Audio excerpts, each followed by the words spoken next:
Hi everyone, welcome to our YouTube channel black diamond. आज हम लोग बात करेंगे कि कोवार्ड डायग्राम क्या है, कोवार्ड डायग्राम के एप्लीकेशंस क्या है।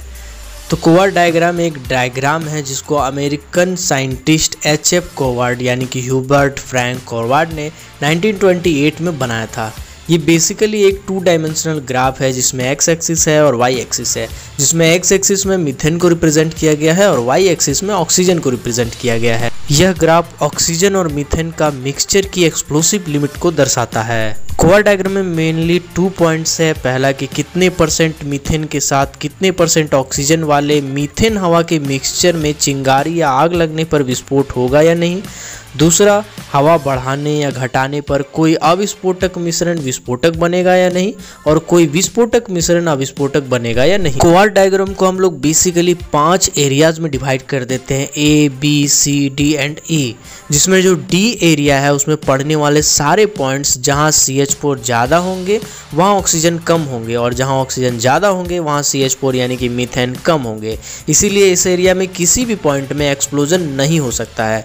वहीं हम बात करते हैं एरिया ए की, तो वहाँ मीथेन कम है लेकिन ऑक्सीजन पर्याप्त मात्रा में है, इसलिए इस एरिया में मीथेन बढ़ने से ये एक्सप्लोजन हो सकता है, ये एक्सप्लोसिव लिमिट में आ सकता है। वही हम बात करते हैं एरिया बी की, तो वहाँ हर एक पॉइंट में एक्सप्लोजन हो सकता है क्योंकि एक्सप्लोजन होने के लिए जितना CH4 यानी कि मीथेन और ऑक्सीजन चाहिए वो सब मिल रहा है। जैसे कि CH4 यानी कि मीथेन 5.4 से 14.8% होना चाहिए जो कि फुलफिल हो रहा है, और साथ ही ऑक्सीजन 12.5 से कम नहीं होना चाहिए, वो भी क्राइटेरिया इसमें फुलफिल हो रहा है। इसीलिए बी वाला जो एरिया है वो पूरी एक्सप्लोसिव लिमिट में आएगा।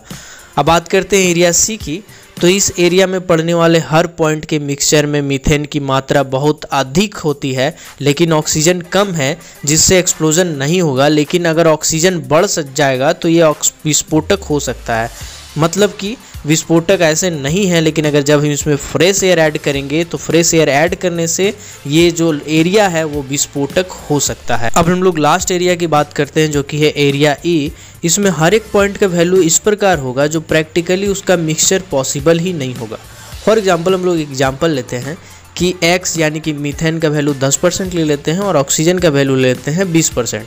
तो इसका मतलब है कि 10% मीथेन का मतलब है जो रेस्ट ऑफ एयर है वो 100 - 10 यानी कि 90% होगा।